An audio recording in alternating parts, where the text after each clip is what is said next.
우리는 구원받은 하나님의 백성입니다. 또 천국 백성입니다. 또 우리는 하나님의 자녀들입니다. 그런데 이 구원은 내가 어떤 노력을 한다고 해서 얻을 수 있는 것이 아닙니다.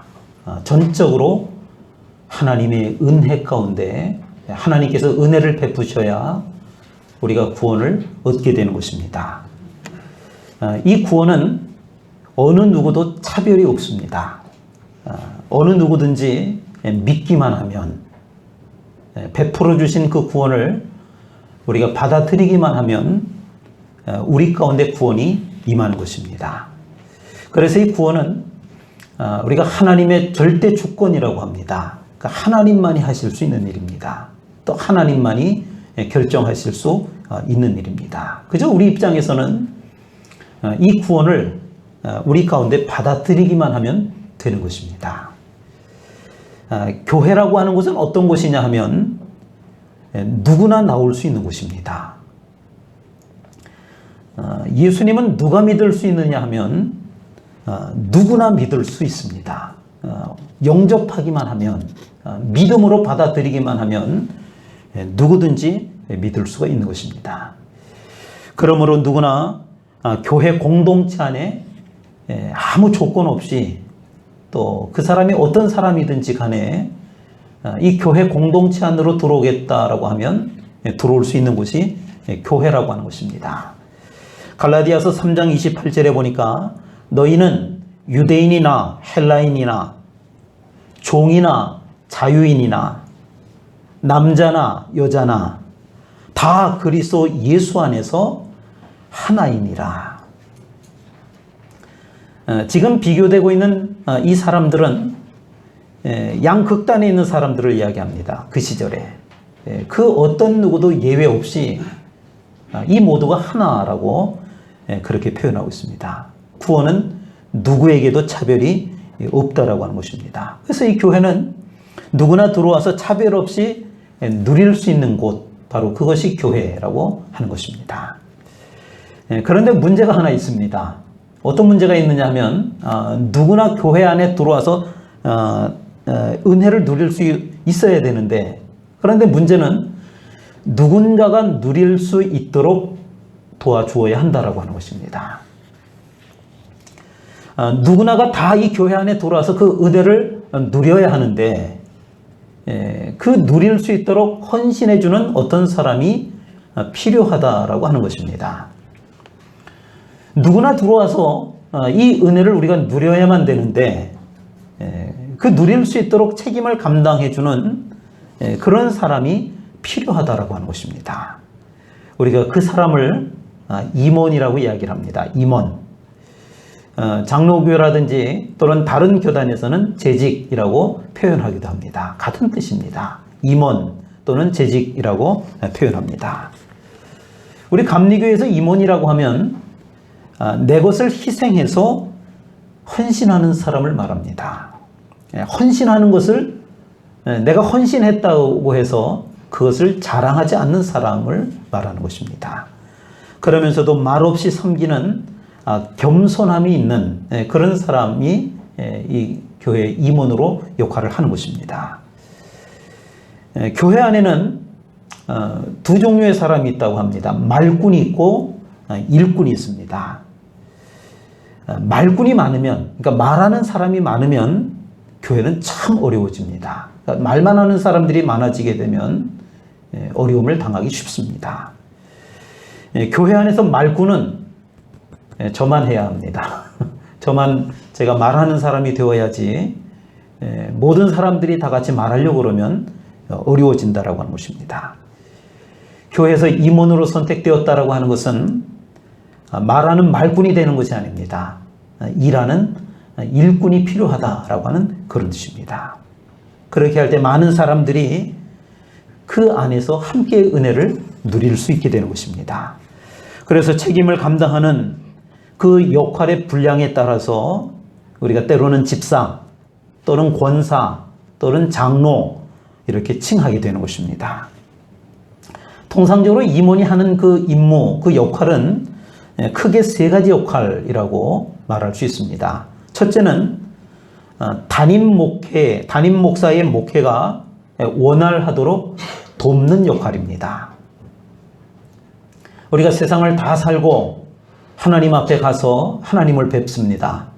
그럴 때 그 하나님 앞에 오 하나님, 제가 하나님 참 많이 뵙고 싶었습니다. 제가 바로 그 홍길동 장로입니다. 그러면 하나님이 갸우뚱하십니다. 홍길동은 알겠는데 장로는 뭐야? 이러실 수도 있습니다. 그러니까 하나님은 우리가 똑같은 하나님의 자녀, 또 구원받은 백성이지 그 역할에 대해서 그렇게 중요하게 생각하지 않습니다. 그러면 그 역할은 누구에게 중요한 거냐? 그건 저에게 중요합니다. 그게 저한테 있어서 여러분들의 직분이 중요한 것입니다. 왜냐하면 임원의 역할이 바로 제가 목회하는데 원활하게 할 수 있도록 저를 도와주는 역할이기 때문에 그렇습니다.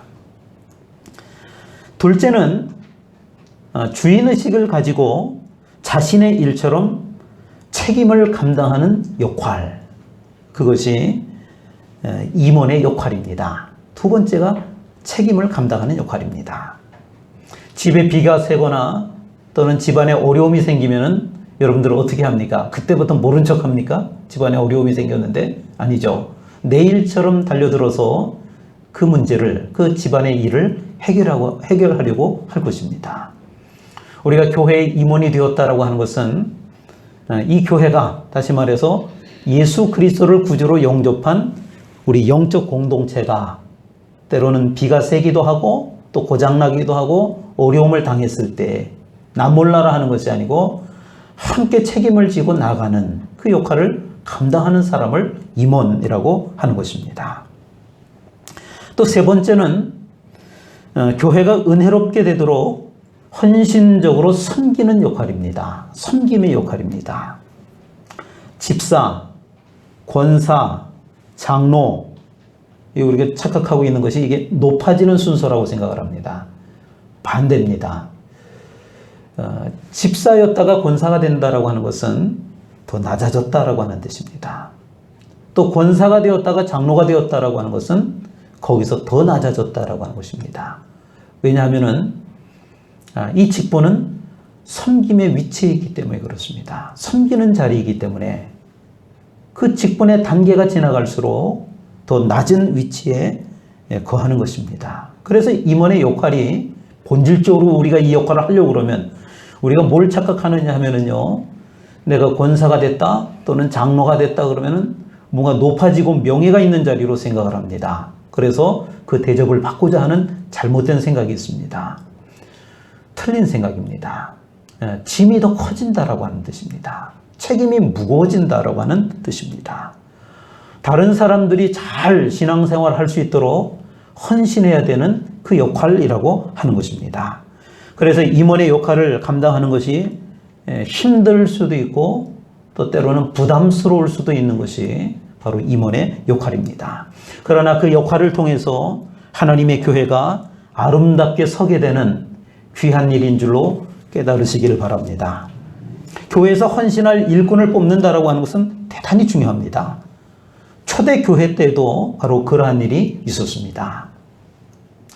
사도행전 2장 말씀에 보면 오순절 성령의 역사로 인해서 그 예루살렘 안에 최초로 교회가 시작이 되었습니다. 처음에는 12명의 사도들이 교회를 이끌어가기에 충분했습니다. 사람이 많지 않았다고 하는 뜻입니다. 그런데 그 초대 교회가 시작되고 성령이 역사하면서 예수를 믿는 사람들이 기하급수적으로 늘기 시작했습니다. 베드로가 한 번 설교했더니 3,000명이 예수를 믿기도 하고 급속도로 사람이 많아진 것입니다. 그런데 이 교회가 커지니까 이게 문제가 생기기 시작했습니다.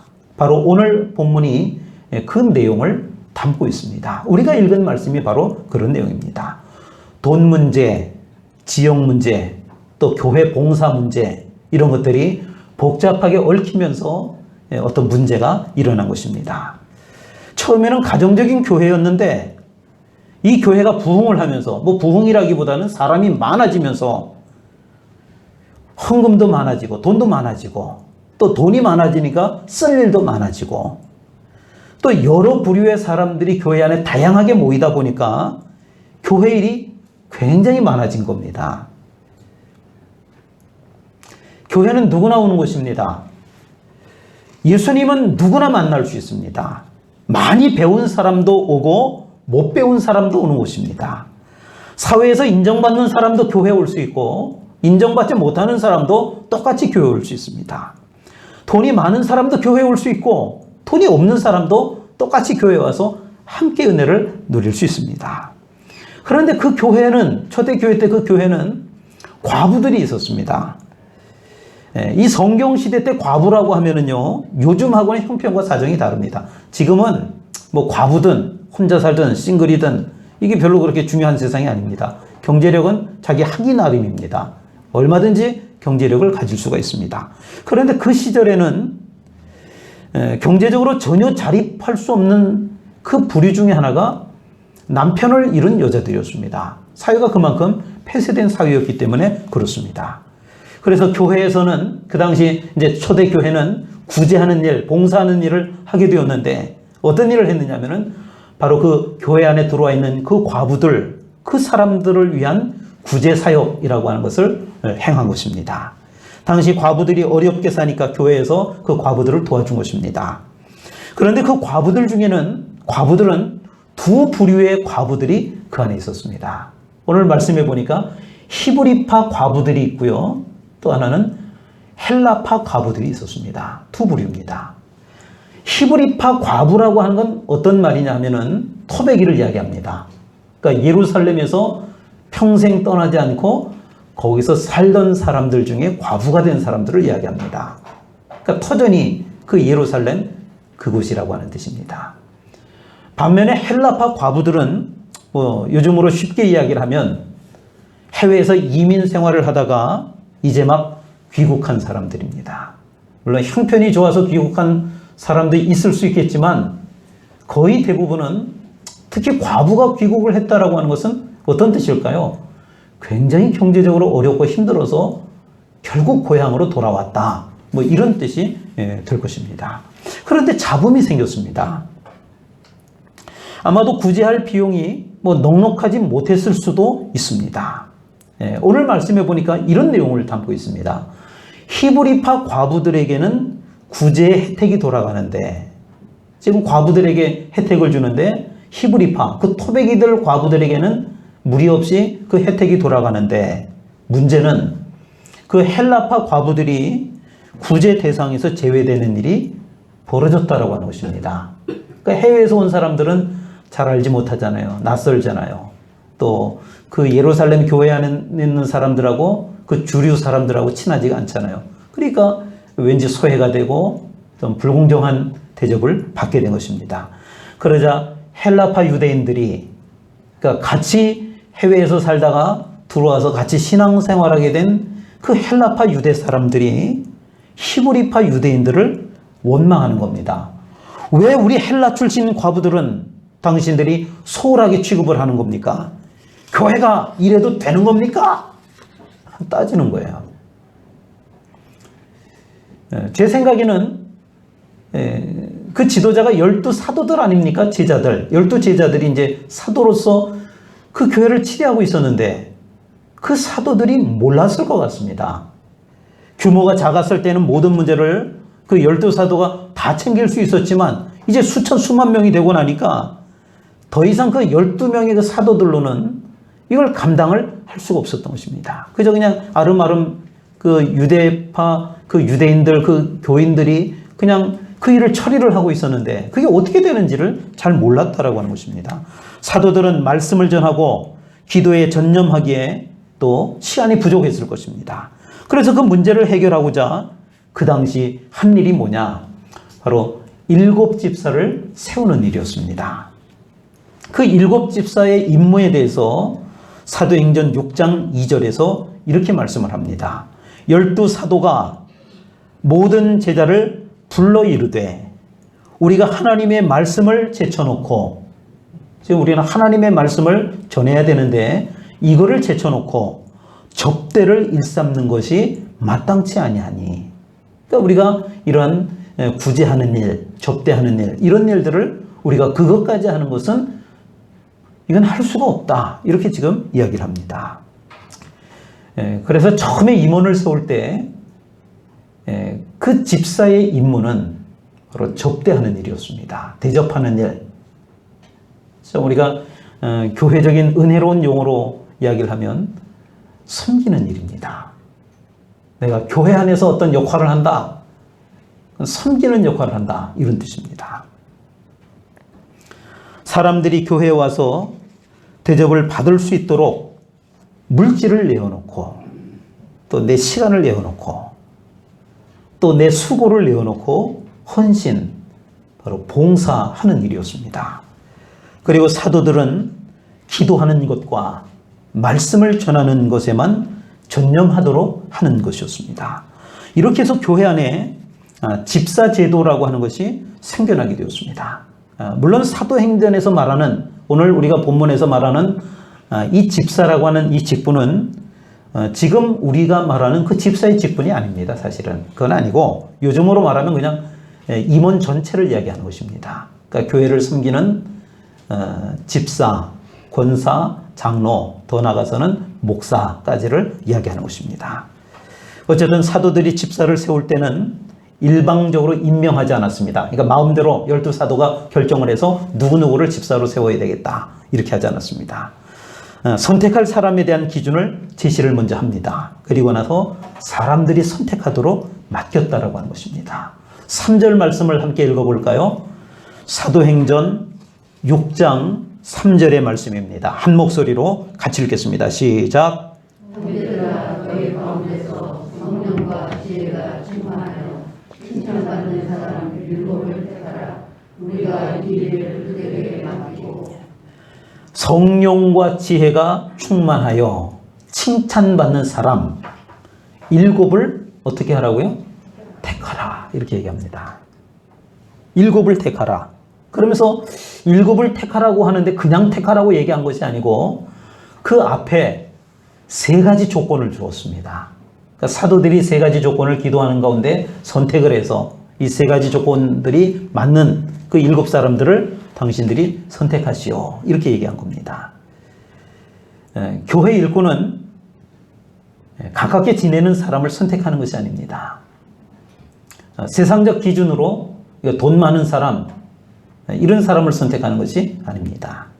사도들이 제시한 그 3가지 요건에 맞는 사람을 선택하는 것이 이게 성경적인 방법입니다. 그 3가지 요건을 우리가 방금 읽은 3절에 소개하고 있는데요. 첫 번째 요건은 성령 충만한 사람이라고 했습니다.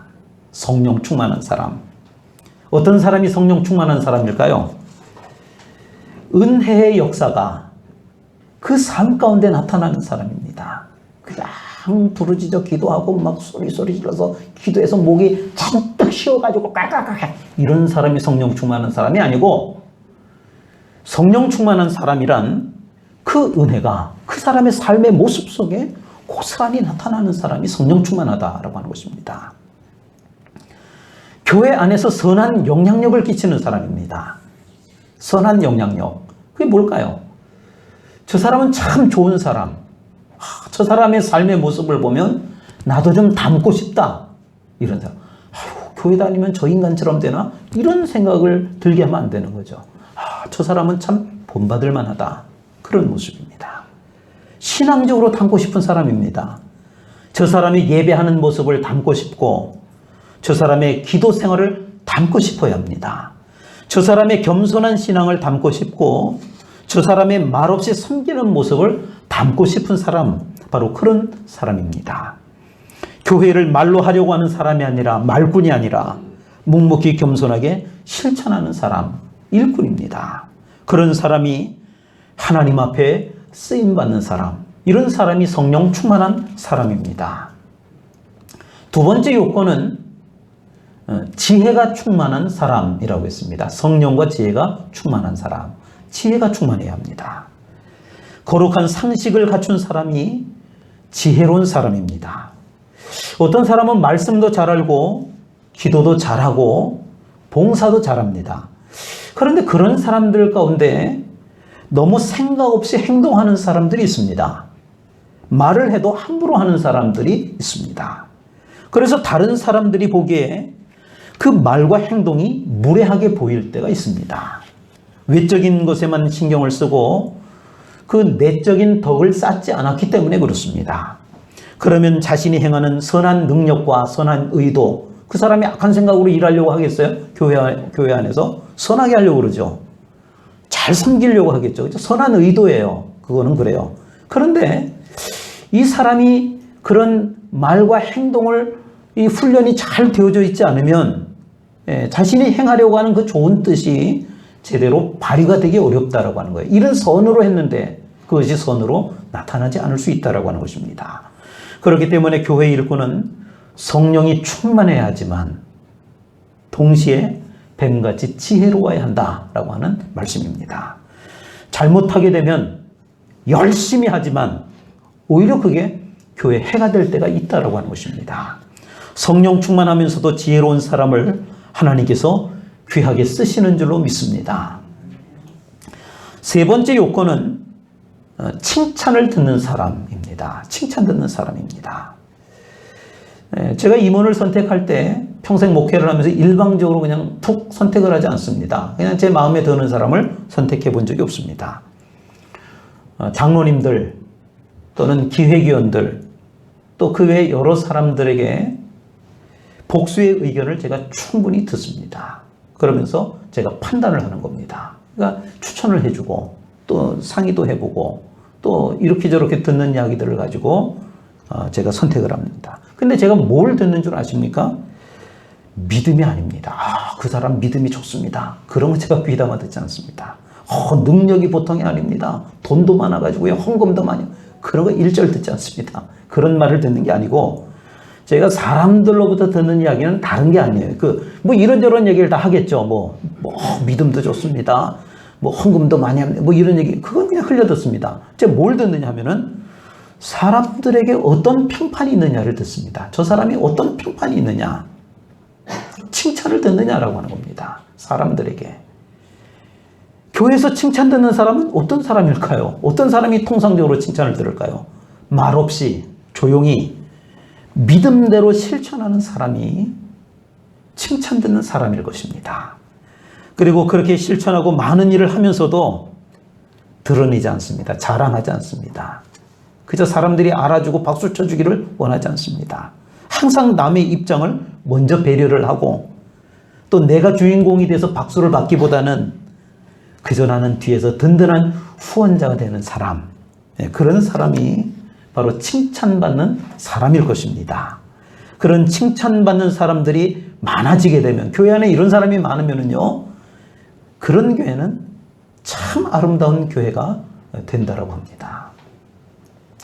경기도 성남의 교회가 설립이 되었습니다. 오래전에 있었던 이야기입니다. 목사님이 열심히 해가지고 전도를 했는데 옛날에는 아이들이 많았거든요. 그래서 교회 안에 그냥 개척교회를 하는데 그 동네 이제 어려운 힘든 어려운 동네인데 아이들이 막 교회 몰려옵니다. 옛날에는요 애들이 교회 많이 왔어요. 그래서 애들이 바글바글해요. 근데 어른은 몇 되지 않아요. 그러니까 애들은 막 바글바글한데 어른 몇 되지 않으니까 교회가 재정적으로 상당히 좀 어렵다라고 하는 뜻이죠. 애들 많으면 돈은 많이 써야 되고 어른이 적다라고 하는 건 헌금도 그만큼 비례해서 적다라고 하는 뜻입니다. 그러다가 어떤 분이 오셔서 그 헌금을 많이 감당하는 어떤 한 집사님이 오셨습니다. 그래서 재정적으로 그 교회가 안정되기 시작했습니다. 이 목사님은 하나님이 보내주셨다. 교회가 이렇게 부흥되는 상황 속에서 재정이 모자르니까 이분을 보내주셨구나. 그런데 안정된 지 6개월 만에, 그러니까 그 집사님이 와서 재정적으로 잘 맡아서 안정된 지 6개월 만에 그 교회가 문을 닫고 폐쇄가 되었습니다. 교회 일꾼이었던 두 사람의 갈등이 있었습니다. 그러니까 먼저 있었던 사람은 새벽 기도도 잘 나오고 영성도 충만한 사람, 그런 분이었는데 그분하고 기존에 몇 안 되는 그 교인 중에 한 분이 그런 분이었고 또 한 분이 바로 재정적으로 많이 감당하는 그 집사님이 서로 간에 갈등이 생겼습니다. 싸움이 일어났습니다. 터줏대감 노릇하려고 할 테고 또 한 사람은 내가 돈 많이 내니까 거기서 대접받으려고 하고 싸움이 일어난 겁니다. 그래서 여러 가지 문제가 복합적으로 파생을 하면서 교회가 풍지박산이 되었고, 그 교회가 이제 든든히 서가는 그 시작점에서 6개월 만에 폐쇄되고 말았다라고 하는 것입니다. 어떤 사람들은 교회 안에서 잘못 생각하면 이런 생각하는 사람들이 있습니다. 이 교회는 내가 이렇게 운영을 하고 싶은데 사람들이 내 생각에 동조를 좀 하고 내가 바라는 대로 교회가 이 방향으로 갔으면 좋겠다, 이런 생각을 하고 그 역할을 하시는 분들이 있습니다. 그렇게 되면 교인은 희망 없는 교인이 됩니다. 그 사람이 좌지우지하니까. 또 목사는 자연스럽게 투쟁을 해야 됩니다. 사랑이 없는 목사가 되어버리고 맙니다. 또 교회는 자연스럽게 은혜 떨어진 교회로 전락하고 마는 것입니다. 그러면 결국 그 자기 마음대로 하려고 했던 그 사람도 통계적으로 보니까 나중에는 자신도 견디지 못해서 그 교회를 떠나서 다른 교회로 가기도 한다고 합니다. 그런데 거기에서도 마음에 안 맞는 교인들을 필연적으로 만나게 되고 또 내 기대에 미치지 못하는 목사님을 또 만나게 된다라고 하는 것입니다. 그래서 거기 가서도 여전히 시비를 걸고 또 남는 것은 싸움과 상처밖에 없다라고 하는 것입니다. 그러므로 교회 생활을 하면서 항상 우리가 이걸 기억해야 합니다. 교회 사역은 모든 것이 거룩한 사역입니다. 교회 사역이라는 게 거룩한 하나님의 사역입니다. 그렇기 때문에 교회를 위한 봉사의 문 앞에서는 항상 겸손한 모습이 되어야 하는 줄로 믿으시길 바랍니다. 그러한 겸손한 사람들이 결국 귀하게 쓰임받는 일꾼이 되는 것입니다. 초대교회에서 선택된 7 집사들은 소매를 걷어붙이고 교회의 영적 성숙에 대한 모범적인 길을 앞서 행했습니다. 그리고 교회와 이웃을 돕는 열정을 가지고 실천적인 삶을 살았습니다. 그래서 교회의 중요한 일꾼으로 선택이 될 수가 있었던 것입니다. 7명의 명단이 5절, 우리가 5절에 보면 그 집사 7을 세우는데 그 명단이 나옵니다. 제가 한번 그 명단을 소개해 봅니다. 스데반, 잘 아는 사람이죠. 스데반, 빌립, 브로고로, 나가노르, 디몬, 바메나, 니골라, 7사람입니다. 제가 왜 이름을 불러드렸느냐 하면요, 사실 이 7명의 이름은요, 이게 이스라엘 사람들 이름이 아닙니다. 이 이름이 놀랍게도 헬라식 이름입니다. 헬라 이름이에요. 히브리식 이름을 가진 사람이 없고 헬라식 이름을 가졌다라고 하는 게 무슨 뜻일까요? 7명의 일꾼을 선택했는데 그 토백이들, 그 교회 중심적으로 있던 사람들을 선택한 것이 아니고 이민 나갔다가 들어온 사람들이 있잖아요. 그 교회 아웃사이더들이죠. 그러니까 중심에 있는 사람들이 아니에요. 그 사람들을 7을 선택했다라고 하는 것입니다. 자, 왜 이런 임원을 세우게 되었죠? 그 문제의 발단이 뭐죠? 기득권을 가진 히브리파 사람들에 대한 헬라 사람들의 불만에서부터 시작됐어요. 왜 우리 출신들 과부들은 등한히 하고 왜 너희들만 챙기느냐, 이 문제부터 시작이 됐잖아요. 그런데 그 교회에서 선택한 사람들은 특정 사람이 선택하지 않았습니다. 요즘으로 말하면 투표한 겁니다. 그런데 그 교회가 누구를 선택했느냐? 기득권을 가진 히브리 사람을 선택한 게 아니에요.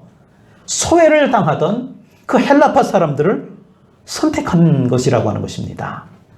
이것이 영적인 방법입니다. 하나님의 방법입니다. 물론 무조건 이래야 되는 거 아닙니다. 꼭 이렇게 해야 된다라고 하는 뜻이 아닙니다. 그러나 그 당시 그 상황에서 봤을 때는 우리가 보이지 않습니까? 배려하려고 하는 마음, 은혜와 양보의 마음, 이거 읽을 수 있잖아요, 우리가. 그래서 더욱 체질이 강력한 교회로 그 예루살렘 교회가 발전할 수 있게 되었다라고 하는 것입니다. 이것이 바로 기독교 정신입니다. 초대교회는 자기들이 무시되었다라고 생각하는 사람들에게 모든 명예와 직임을 준 것입니다. 그럼으로써 편견을 극복해 나가는 영적 공동체가 된 것입니다. 결국 교회가 어떻게 되었을까요? 그 결과가 7절에 나타나 있습니다. 참 놀라운 결과가 나옵니다. 7절을 같이 읽어볼까요? 같이 읽겠습니다. 시작. 하나님의 말씀이 점점 왕성하여 예루살렘에 있는 제자의 수가 더 심히 많아지고 허다한 제사장의 무리도 미루의 아멘. 성도 여러분, 하나님은 우리 모두가 교회의 일꾼이 되기를 원하십니다. 직분을 이야기하는 게 아니에요. 말꾼이 아니라 일꾼 되기를 원하십니다. 교회의 일꾼은 어떤 사람이냐? 성령이 충만한 사람입니다. 지혜가 충만한 사람입니다. 칭찬 듣는 사람입니다. 그리고 주님의 명령에 순종하는 사람인 줄로 믿습니다. 우리가 일꾼으로 순종하게 되면 7절에 있는 그 말씀대로, 7절의 말씀대로 하나님의 말씀이 점점 왕성하여 예루살렘에 있는 제자의 수가 더 심히 많아지고 허다한 제사장의 무리도 이 도에 복종하니라. 교회가 부흥되는 줄로 믿으시길 바랍니다. 기도하겠습니다. 하나님 아버지, 우리를 교회의 일꾼으로 세워주심을 감사합니다. 성령 충만하고 지혜로운 일꾼이 되게 하여 주옵소서. 하나님과 사람에게 칭찬 듣는 일꾼이 되게 하여 주옵소서. 주님의 명령에 순종하는 일꾼이 되게 하여 주옵소서. 편견을 버리고 서로를 배려하는 우리 사랑교회가 되게 하여 주옵소서. 그래서 교회의 부흥을 이루게 하여 주옵소서. 예수님의 이름으로 기도합니다. 아멘.